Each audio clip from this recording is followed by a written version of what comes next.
जय गजानन मंडळी. हा माझा पहिला व्हिडिओ आहे. आय होप सो तुम्हाला तो आवडेल.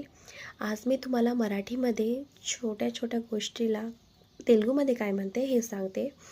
जसं की आपले इथं पाहुणे आले तर आपण त्यांना काय म्हणतो, या या.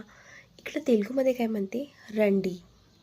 रंडी हा शब्द जर महाराष्ट्रामध्ये ऐकला तर ही एक प्रकारची शिवी आहे, पण इकडं अंदर याला रंडी म्हणतात तेलुगूमध्ये. सेकंड, आजपर्यंत मी असं ऐकलं, कवर. आजपर्यंत आपण बुक्सला जे कवर लावतो, स्कूलमध्ये जाताना बुक्सला जे कवर लावतो ते ऐकलं की त्याला कवर म्हणतात महाराष्ट्रामध्ये असताना. पण इकडं कवर म्हणजे कॅरी बॅग, पॉलिथिन जी आपण बाजारामध्ये थैली नेतो त्याला कवर म्हणते. अशा छोट्या छोट्या गोष्टी आज आपण काय शिकलो की याला रंडी म्हणते, कवर म्हणजे पॉलिथिन, हे शिकलो. अशा छोट्या छोट्या गोष्टी शिकण्यासाठी मला फॉलो करा. थँक्यू.